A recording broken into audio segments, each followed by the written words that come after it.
Boa noite, queridos, graça e paz. Depois de um tempo aí com os irmãos, sendo alimentado por outros pastores, homens de Deus, estou retornando ao púlpito dessa igreja. Uma grande responsabilidade, né?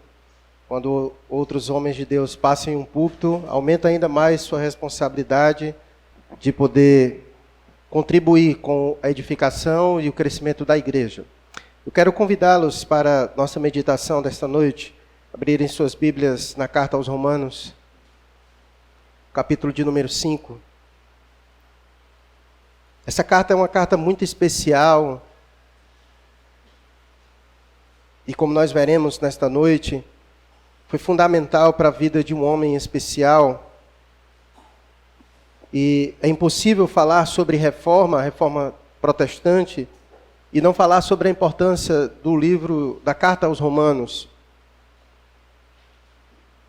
Outros livros bíblicos tratam sobre alguns assuntos importantes que foram tratados na Reforma, como Gálatas, Hebreus e outros livros bons, mas Romanos certamente é um livro que se destaca.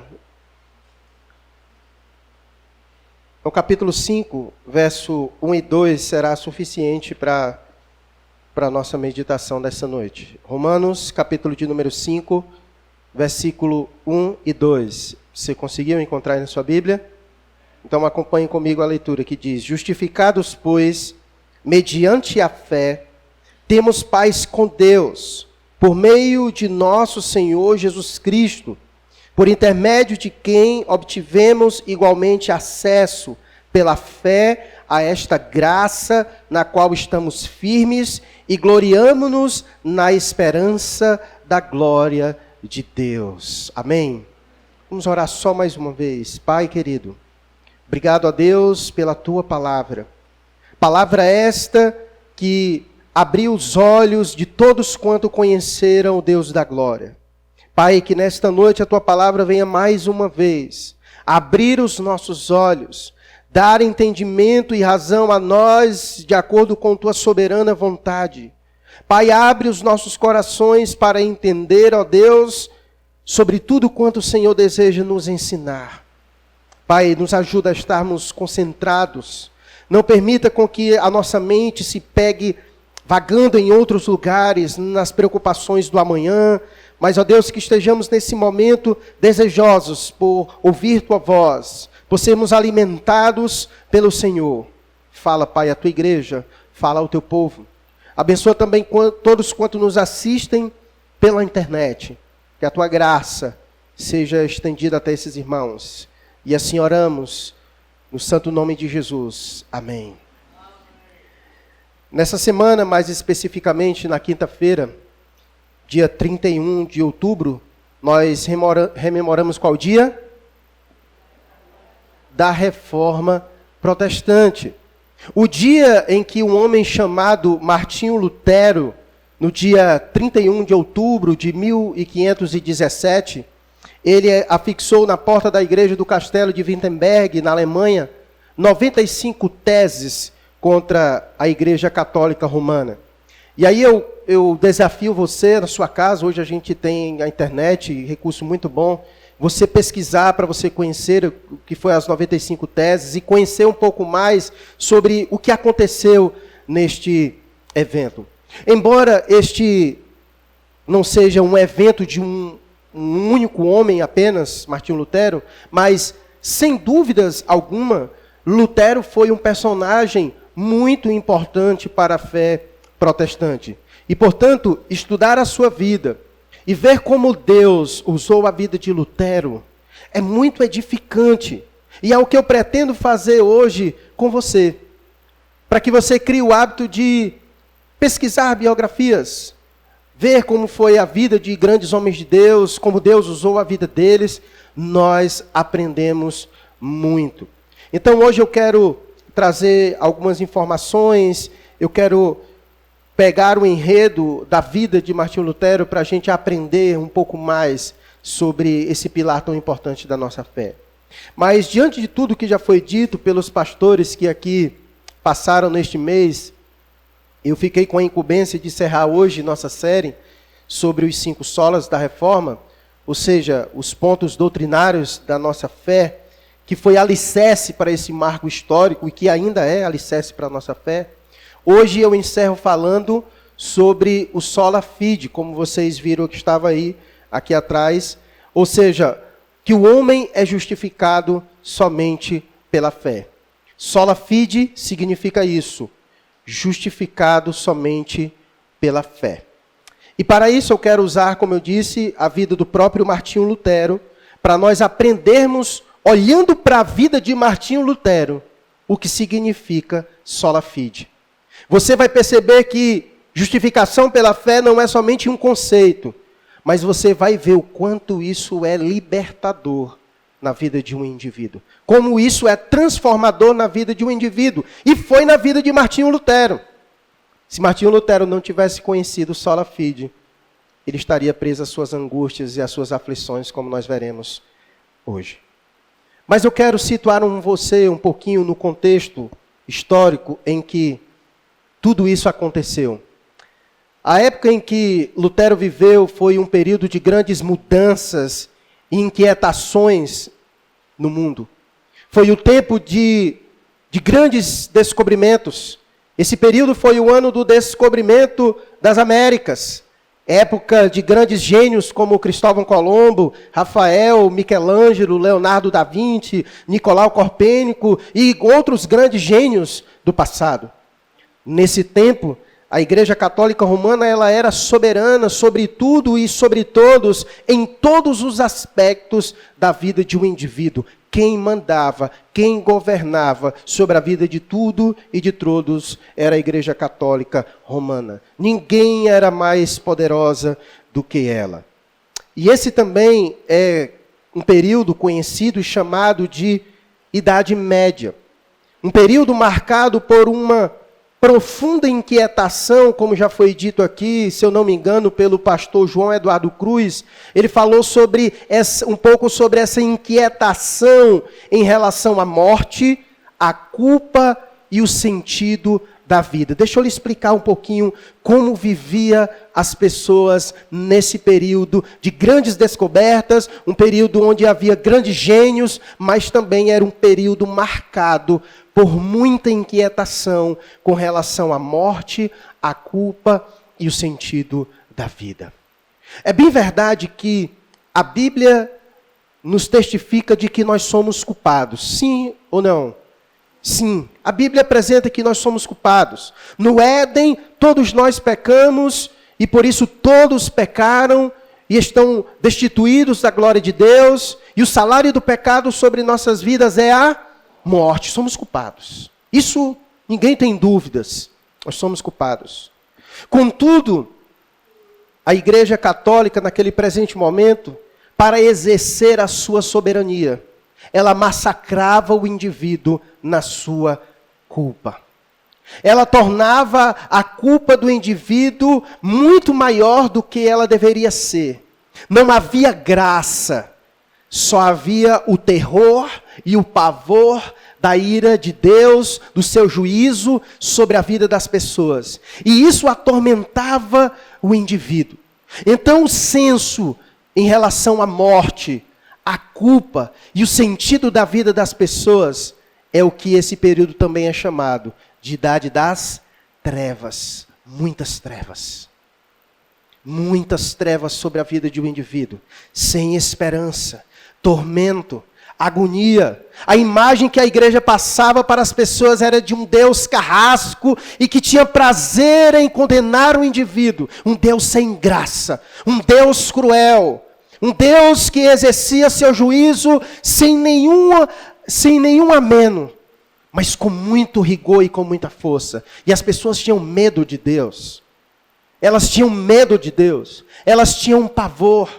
Havia uma pobreza avassaladora e um analfabetismo sem limites. Praticamente quase toda a população do mundo era analfabeta, com exceção do clero e da nobreza. E de poucos homens que conseguiram crescer como alguns gênios, porque tinham pais bastante influentes, famílias com condições que os colocavam para estudar.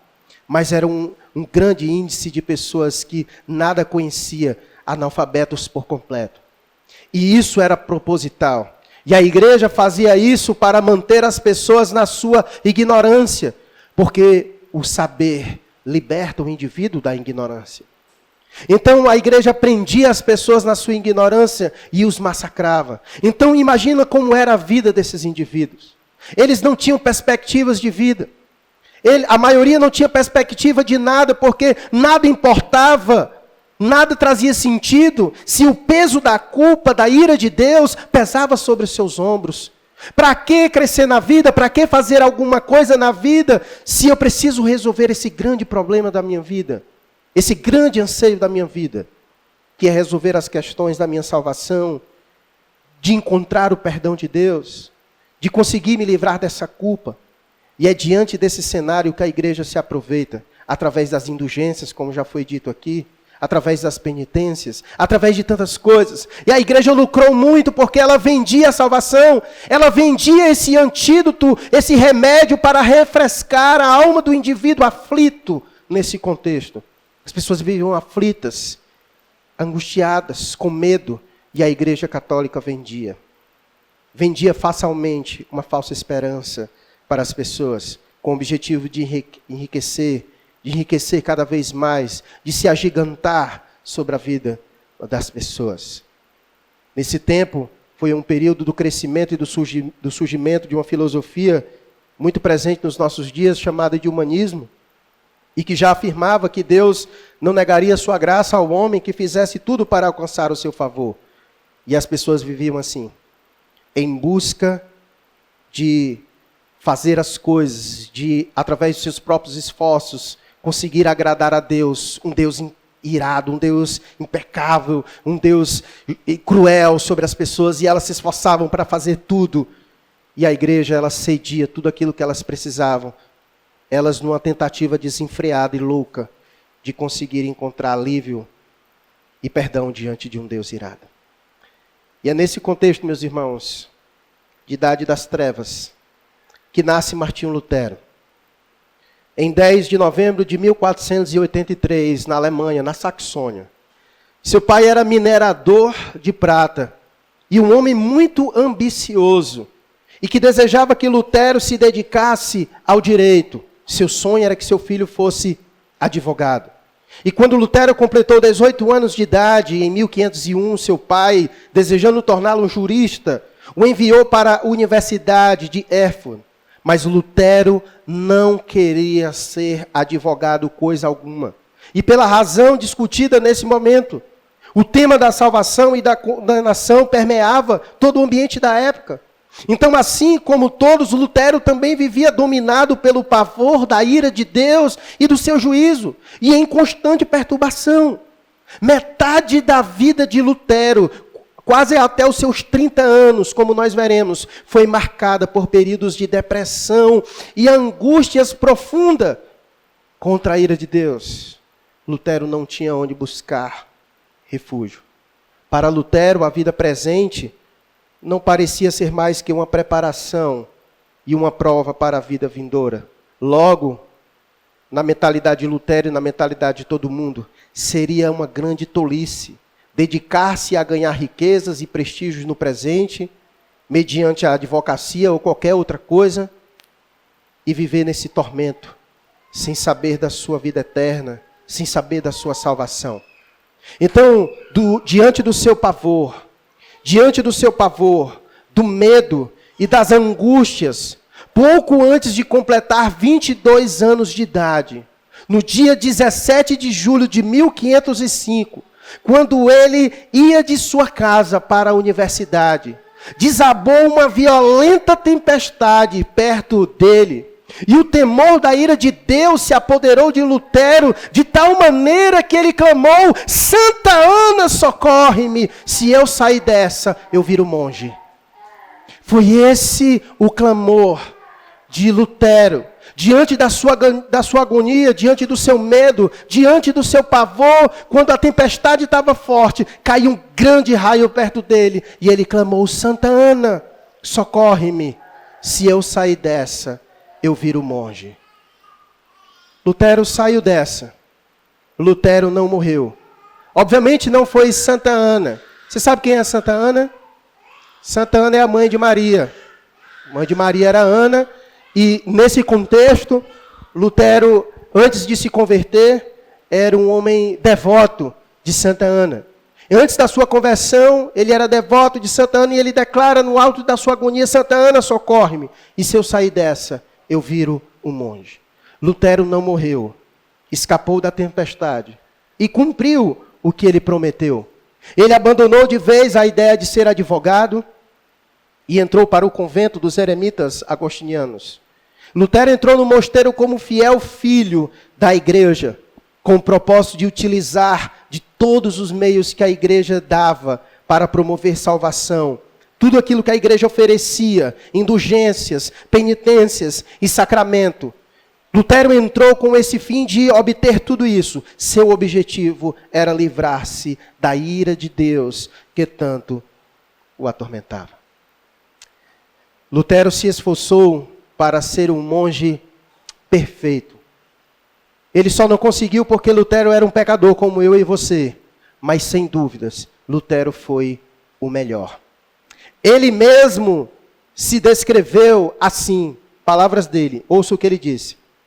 Eu guardei a regra da minha ordem tão estritamente que posso dizer que se algum monge fosse ao céu pelo monasticismo, seria eu. Pois se eu tivesse continuado por mais tempo, eu teria me matado com vigílias, jejuns, penitências corporais, leituras e confissões de pecado. Se havia algum monge que buscava a sua salvação e que buscava o céu, esse era Lutero.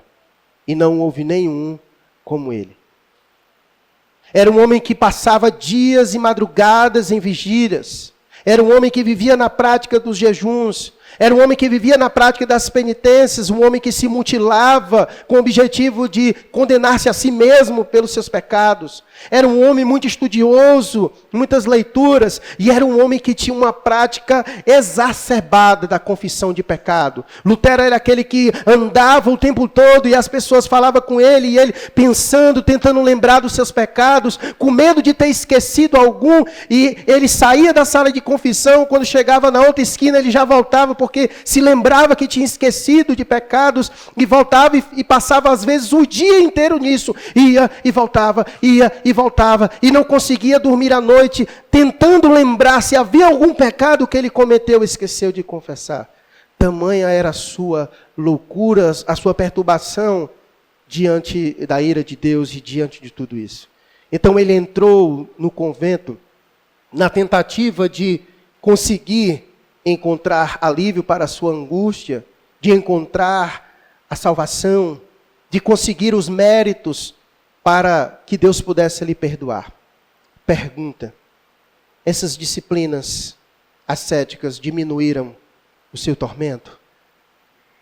Lutero responde: de modo nenhum. Pelo contrário, só aumentaram. Porque Lutero descobriu que quanto mais se esforçava, mais ele sentia que tudo o que estava fazendo em benefício de sua salvação era insuficiente. E no auge da sua agonia, no auge da sua perturbação, um homem chamado Johann, o superior da ordem agostiniana na Alemanha, preocupado com a mente perturbada de Lutero, ele o enviou para Wittenberg, para que em Wittenberg Lutero fosse professor das Escrituras.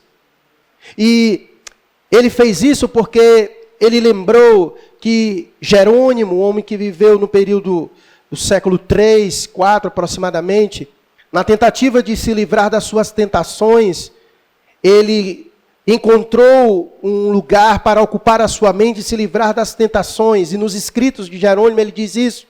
Então esse homem estudioso achou que Lutero, talvez se ocupando sua mente em algumas outras coisas, ele poderia livrar-se de toda essa agonia. E então envia Lutero para Wittenberg. E em 1512 ele obteve o seu doutorado em teologia. E um ano depois, aos 30 anos, ele começou a dar aulas sobre salmos. Mas a grande descoberta, que mudaria completamente a vida de Lutero, aconteceu em 1515, quando Lutero tinha 33 anos de idade. Quando Lutero começou a ministrar as palestras sobre a Epístola aos Romanos. E foi logo no primeiro capítulo. Sabe qual foi o versículo? Veja o versículo 17 aí comigo. O versículo 17 a irmã leu hoje, na abertura do nosso culto. Quando Lutero leu este versículo, quando ele entendeu este versículo, veio como um bálsamo, um refrigério à sua alma, que há tanto vivia atormentada. Vamos ler juntos o verso 17? No 3. Visto que a justiça de Deus se revela no Evangelho, de fé em fé, como está escrito, o justo viverá por fé. Meus irmãos, essa verdade foi uma verdade libertadora para Lutero. Como um raio do amanhecer diante da noite mais escura. Naqueles momentos de mais trevas, esse versículo veio como um raio de luz. No final do horizonte, trazendo esperança para Lutero. E quando ele leu esse versículo, ele escreveu a seguinte coisa. Ouça o que ele disse. Ele disse: noite e dia eu ponderei, até que vi a conexão entre a justiça de Deus e a afirmação de que o justo viverá pela fé. Eu então compreendi que a justiça de Deus era aquela pela qual, pela graça e pura misericórdia, Deus nos justifica através da fé. Com base nisso, eu senti estar renascido e ter passado através de portas abertas para dentro do paraíso. E Lutero ainda disse mais: não podemos alcançar remissão dos pecados e justiça diante de Deus por mérito, obra e santificação nossos. Porém, que recebemos remissão do pecado e nos tornamos justos diante de Deus pela graça, por causa de Cristo, mediante a fé, quando cremos que Cristo padeceu por nós e que por sua causa os pecados nos são perdoados e nos são dadas justiça e vida eterna. Quando ele leu esse texto, é claro que ele não leu e ele gastou tempo meditando, tentando entender as conexões de tudo aquilo que ele havia aprendido. Ele, quando lia a justiça de Deus, ele sentia aflição, porque um homem atormentado pela ira de Deus, pelo juízo de Deus, quando ele lia a justiça de Deus, ele sempre entrava em aflito. Mas ele, quando leu o versículo, ele tentou entender. Essa justiça de Deus não estava se referindo a ele. Ele entendeu, ele olhou para o texto e viu que essa justiça de Deus estava relacionada ao Evangelho. Porque o texto diz que a justiça de Deus se revela no Evangelho. O que é esse Evangelho? O que é esse Evangelho? O que é o Evangelho? Você acha que o Evangelho fala sobre quem? Sobre Jesus. O Evangelho fala sobre Jesus. Então Lutero entendeu que a justiça de Deus se revela em Jesus. E como foi que essa justiça de Deus se revelou em Jesus? As Escrituras nos testificam que Cristo é a justiça de Deus. O homem é um homem culpado diante de Deus, porque Deus é santo e o homem transgrediu os seus mandamentos. O homem é culpado porque Deus é justo juiz e Ele não permite com que nenhuma impunidade fique impune, com que nenhuma transgressão fique impune. Alguma coisa tinha que acontecer. E Jesus entra para ser a justiça de Deus desta maneira. Jesus é aquele que Deus fez justiça sobre ele no nosso lugar. A justiça de Deus que era para ser feita em mim e em você, ela foi feita de forma substitutiva na pessoa de Jesus Cristo. Então Deus exerce justiça no seu Filho. E Lutero entendeu isso. Que a justiça de Deus se revela nele, e que, portanto, o justo vive por fé, pela fé. Mas a pergunta é, o justo vive pela fé em quem? Em Cristo Jesus. E aqui é interessante entender essa relação Guilherme de Carvalho vai dizer a seguinte, que nós não podemos compreender a fé pela fé. Ninguém tem fé na fé, mas nós temos a fé em alguma coisa. E a fé não é simplesmente uma ideia ou uma mensagem que nos ajuda a vencer na vida, no sentido de que eu acredito que algo vai dar certo, eu tenho fé que alguma coisa vai dar certo. Não, a fé, ela é direcionada à pessoa de Jesus Cristo. Nós não temos fé em nós mesmos, mas nós temos fé em Jesus, que venceu, para que nele sejamos mais do que vencedores. É dessa maneira que Lutero entendeu que Cristo é a justiça de Deus. Cristo é a justiça de Deus e, portanto, o justo vive pela fé em Cristo Jesus. Ele deposita a sua fé, ele crê que Cristo Jesus foi à cruz do Calvário, tomou sobre si os nossos pecados, e então ele crê que através da morte e ressurreição de Cristo, os seus pecados são perdoados. Então, imagine isso para um homem que vivia atormentado, tentando conseguir a sua justificação por si mesmo, pelos seus méritos, pelos seus esforços. Nenhum homem na face da terra é capaz de conseguir por si só a justificação dos seus pecados. Nenhum homem tem essa capacidade de fazer qualquer obra ou de fazer qualquer coisa, ainda que ele suba nos montes, ainda que ele mergulhe no mais profundo abismo, ainda que ele viva de penitências, de jejum, de oração, de leitura, de qualquer outra coisa. Não há menor possibilidade de nenhum homem na face da terra conseguir se justificar diante de Deus. Foi por isso que Jesus Cristo veio, porque os impossíveis dos homens são possíveis para Ele. Para Ele. E por isso Ele veio, para resolver a nossa impossibilidade. Mas em Cristo, tudo é possível. Tudo é possível. Então, Lutero entendeu essa conexão de que a justiça de Deus se revela no Evangelho, de fé em fé, como está escrito. Está escrito, o justo viverá pela fé.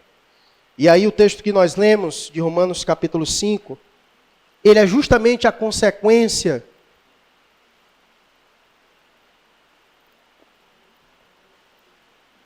o texto que nós lemos é justamente a consequência daquele que deposita a sua fé em Jesus Cristo. Quem deposita a sua fé em Jesus Cristo, quem crê que Jesus Cristo morreu na cruz do Calvário para a remissão dos nossos pecados, o resultado é a justificação que nos é dada. Então, por isso ele diz no capítulo 5, verso 1 e 2 que nós lemos. Justificado, pois, mediante a fé. Em quem? Em Cristo Jesus. Temos paz com Deus por meio de nosso Senhor Jesus Cristo. Por intermédio de quem obtivemos igualmente acesso. Pelo quê? Pela fé a esta graça, na qual estamos firmes e gloriamo-nos na esperança da glória de Deus. Então nós somos justificados em Cristo Jesus. Nós recebemos o crédito da morte de Jesus Cristo. Quando nós depositamos a nossa fé nele, então aquilo que ele fez vem como um saldo para nós. Nós não fazemos nada. Ele é quem fez as coisas. Nós cremos no que ele fez e nós recebemos então a imputação, recebemos então os bônus, o presente, a graça daquilo que ele fez sobre nossas vidas. E aí diante de Deus nós somos declarados justos. Não porque em si mesmo nós sejamos justos, mas porque ele, o justo, padeceu em nosso lugar e por causa dele nós somos declarados inocentes. É como se diante do juiz a nossa sentença é a sentença máxima, prisão perpétua. Mas alguém é capaz de pagar a nossa sentença. E ele paga. E alguém diz, como ele pagou, então você agora é inocente.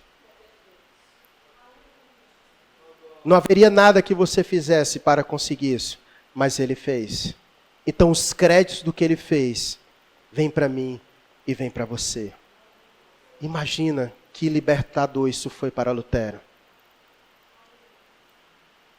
Talvez seja esse o drama da sua vida. Vive angustiado, querendo agradar a Deus. maneira que você tem de agradar a Deus é colocar sua fé em Jesus, porque sem fé nele é impossível agradar a Deus. A maneira que você tem para agradar a Deus é crer em Jesus, porque sem a fé nele é impossível agradar a Deus. Você precisa crer nele. E diante disso, meus irmãos, surge uma doxologia. Nós já aprendemos o que é doxologia. É quando nós nos deparamos diante de uma verdade tão maravilhosa, só há uma única coisa a fazer, que é o quê? Glorificar a Deus. E por isso um dos pregadores que esteve aqui conosco, o pastor João Eduardo Cruz, pregou sobre solo e deu glória. Como não dar a Deus glória diante disso?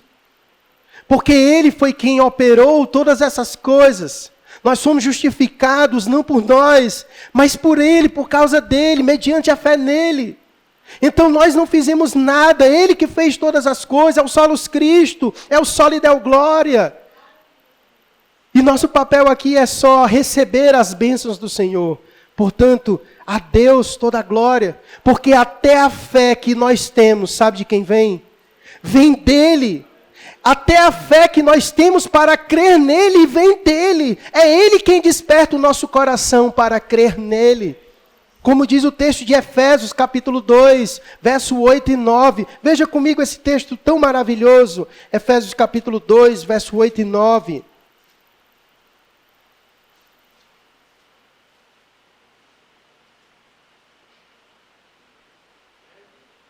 Ele diz assim, Efésios 2, verso 8 e 9. Porque pela graça sois salvos mediante a... E isto não vem de vós, é dom de...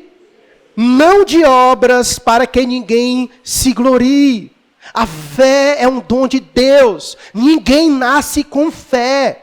Ninguém nasce com fé, é um presente de Deus. E Paulo, quando escreve a Tito, no capítulo 1, ele diz isso, que Paulo, o apóstolo de Jesus Cristo, foi chamado pelo Senhor para promover a fé que é dos eleitos de Deus. Ou seja, a fé ninguém nasce, é recebida, ela é promovida no nosso coração, é produzida no nosso coração, mediante o quê? A pregação da palavra de Deus, Romanos 10, 17. A fé vem pelo quê? O ouvir da palavra de Deus, a palavra vai e o Espírito Santo gera fé no seu coração para crer em Jesus. Até a fé vem dele. Se você tem fé, não é porque é sua, é dele. Ele lhe deu para você crer. Por isso nós não podemos menosprezar o sola escritura. Perceba todos os pontos conectados. Perceba todos os solas conectados. Porque é por meio das escrituras, da pregação da palavra, que vem a fé. Ela é promovida no nosso coração para crer em Jesus. Portanto, não há espaço para vanglória. Não há espaço para você dizer, eu tenho mais fé do que você. Se você tem fé, foi Deus quem deu. Foi Deus quem deu. E não é para o seu louvor, é para a glória dele. É para a glória dele. Então perceba essa doxologia maravilhosa. E ele entendeu isso. Lutero entendeu isso. E isso foi libertador para ele. O nosso papel, nosso único papel nisso tudo é apenas crer. É apenas crer. Se hoje você está ouvindo a palavra de Deus, não endureça o vosso coração. É o Espírito produzindo, lançando a semente no seu coração para gerar fé. E como eu já disse, o autor de Hebreus vai dizer justamente isso no capítulo 11, no verso 6. Sem fé é impossível agradar a Deus. Porquanto é necessário que aquele que se aproxima de Deus creia que Ele existe e que se torna galardoador dos que o buscam. Ora, nós acabamos de aprender isso. Se nós cremos em Deus, se nós cremos em Jesus, o que é que Ele vai nos dar? O texto diz que sem fé é impossível agradar a Deus, porquanto é necessário que aquele que se aproxima de Deus creia que Ele existe e que se torna galardoador dos que o buscam. O que é que Ele nos concede nesse galardão? O que é que Ele nos confere se nós crermos? É isso. A justificação pela fé em Jesus Cristo. A justificação pela fé em Jesus Cristo. Nosso papel é crer. Nesse processo, não há espaço para a incredulidade. A incredulidade é o oposto da fé. Quem tem fé, quem crê, quem acredita no Senhor, crê que Ele existe. Embora não vejamos, mas cremos que Ele existe. Porque a fé é a certeza das coisas que não se pode ver, é a convicção delas. E muitos, quando estavam naquele momento olhando para Jesus, não conseguiram ver que ali, aquele no madeiro, estava sendo pendurado o Filho de Deus para a remissão dos nossos pecados. Poucos conseguiram entender. Muitos que lá estavam, ficavam zombando dele, não tinham fé para crer. Mas você percebe, até mesmo o mais desprezível foi dado fé para crer. O homem que estava ao lado de Jesus, crucificado, um ladrão, ele olhou para Jesus e creu. E disse: Senhor, lembra-te de mim. E ele disse: hoje mesmo estarás comigo no paraíso. Ele creu. Creu. Porque sem fé é impossível agradar a Deus. E quem crer que Ele existe, se torna galardoador dele. Isto é fé, irmãos. É crer que Deus existe. De que Deus é real. Tão real que nós nos relacionamos com Ele. Assim como você se relaciona comigo e com outras pessoas. E foi isto que João tentou ensinar no capítulo 17, no verso 3. Quando ele disse: a vida eterna é esta, que conheçam a Ti, o único Deus verdadeiro, e a Jesus Cristo a quem enviastes. O Senhor nos dá fé para crermos, para desfrutarmos de uma relação com Deus. Sem fé é impossível desfrutarmos de uma relação com Deus. Se nós desfrutamos de uma relação com Deus, então é porque nós cremos. E é porque nós o conhecemos. E é isso que está com base a nossa fé. Conhecer a Deus mediante a fé em Jesus Cristo. A vida eterna não se trata de céu, mas se trata de Deus. De conhecer a Deus e a Jesus Cristo a quem Ele enviou. Não basta apenas crer de forma na mente, inteligível. A ideia não é isso. Eu acredito, eu creio que Deus existe, eu creio que Jesus Cristo veio. Não é simplesmente, meramente, crer dessa maneira. Inclusive, Tiago, no capítulo 2, no verso 19, ele vai dizer que até os demônios creem e tremem na presença de Deus. Mas não é essa ideia de crer que Deus existe. Não, eu não sou ateu não, eu creio que Deus existe. Mas não é essa a ideia, é o crer de relacionamento. É uma fé verdadeira que produz rendição, entrega, conversão, boas obras. E Lutero entendeu isso. Lutero foi atormentado porque ele cria ser possível conseguir salvação por mérito próprio, através da prática de boas obras. Mas através das Escrituras, Lutero descobriu que as boas obras, elas são apenas evidências de uma fé verdadeira, genuína. Não a causa, mas o resultado. E Tiago mesmo, no capítulo 2, verso 18 e 26, ele diz isso, ele diz: olha, mostra-me essa tua fé sem obras, e eu com as obras te mostrarei a minha fé. Porque fé sem obras é morta. Nós não somos salvos porque nós produzimos obras diante de Deus, mas produzimos obras porque fomos salvos por Deus. E uma fé verdadeira, ela é manifestada com obras dignas de arrependimento. Não se trata simplesmente de crer na mente, de entender. Eu entendi que Cristo morreu na cruz do Calvário. Mas se isso não transformar a tua vida, se isso não transformar a tua vida ao ponto de gerar na sua vida obras dignas de arrependimento, então você não creu para a salvação. Você foi convencido intelectualmente, mas não foi convertido o coração. Não foi convertido o coração. A fé que o Senhor nos dá é uma fé que produz transformação. É uma fé que faz de nós novas criaturas. É uma fé que nos leva a nos lançarmos diante do Senhor, entregarmos a nossa vida para Ele. Se você crê em Deus, Então entrega a tua vida para Ele. É nessa perspectiva que é crer em Deus. Não basta simplesmente crer em Deus e seguir a vida, mas quem crê verdadeiramente em Deus, entrega por completo a sua vida a Deus. Se rende diante do senhorio de Jesus Cristo. Vive para Ele, para o seu louvor, para a sua glória. Quem entende de fato e quem recebe a fé verdadeira, vive dessa maneira. E essa é a base para se entender os diversos momentos em que Jesus disse a alguém: a tua fé te salvou. Você já viu alguns momentos nos evangelhos Jesus dizer isso? A tua fé te salvou. E aí você pode dizer: mas pastor, o senhor acabou de dizer que até a fé que eu tenho é de Deus, e como é que Jesus disse a tua fé te salvou? É isso. Deus nos deu a fé para que nós venhamos a externar esta fé em obras, em crença.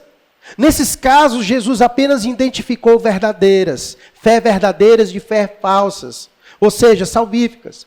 Eles creram porque Deus lhe deu o dom da fé para crer.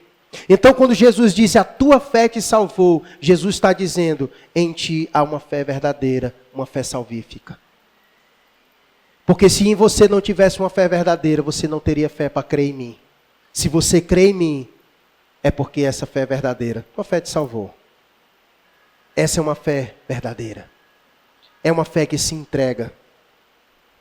É uma fé que realmente crê em Jesus Cristo. Portanto, no campo da fé, não há espaço para vanglória.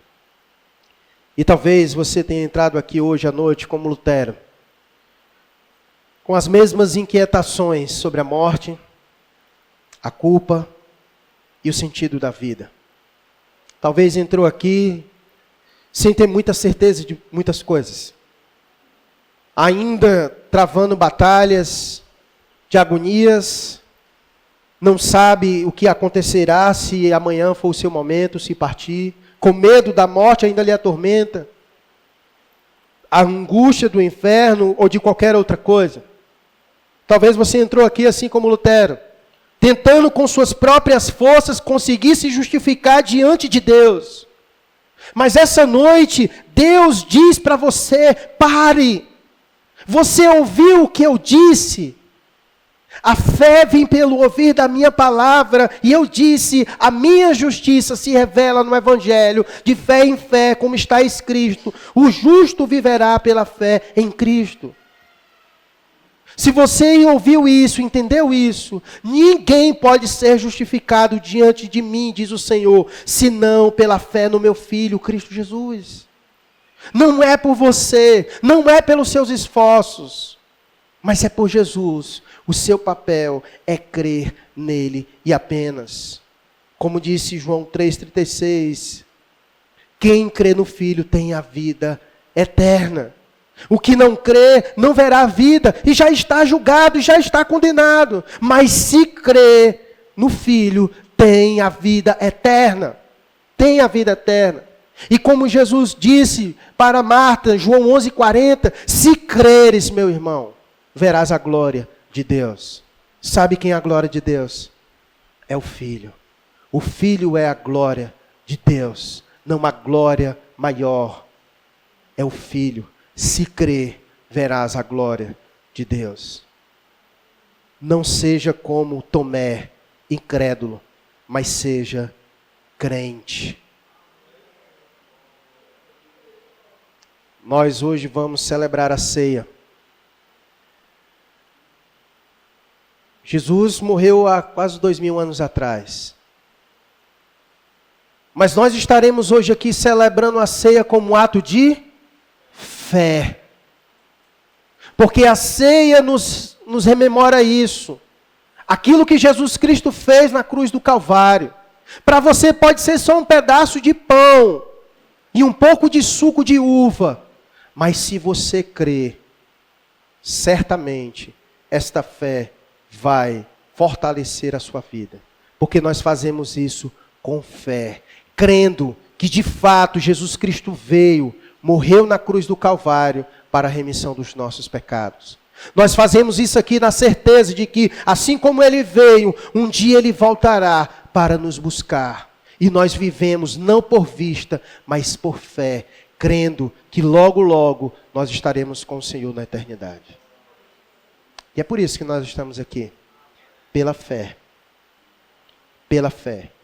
A fé não é contra a racionalidade. Nunca foi. A fé é apenas a nossa racionalidade mostrando que há coisas maiores do que a nossa mente consegue compreender. A fé ela é sobrenatural, não é irracional. Sobrenatural quer dizer que está acima do que é natural. Está acima de nós, transcende nós. E por isso muitas vezes nossa mente não consegue conceber. E só pela fé que nós cremos, nós caminhamos. Nós somos chamados a crer em um Deus invisível, mas embora invisível, real. Você conhece esse Deus? Só pela fé nós conseguimos conhecê-lo. Quando Ele abre os nossos olhos e nos faz ver aquilo que outrora nós não víamos. É pela fé que nós contemplamos o sacrifício de Jesus Cristo. É pela fé que nós cremos que Ele é o único capaz de nos justificar diante de Deus.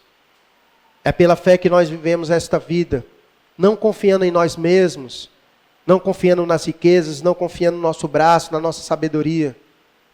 Mas nós vivemos aqui confiando em Jesus. Porque Ele foi vencedor, venceu a morte, tomou sobre si os nossos pecados, para que assim como Ele ressuscitou, nós também ressuscite com Ele no último dia. Isso é viver por fé, irmão. Eu creio que se amanhã for o meu momento, eu estarei com o meu Senhor e o meu Salvador. E eu vivo com essa esperança. E para mim ela é suficiente.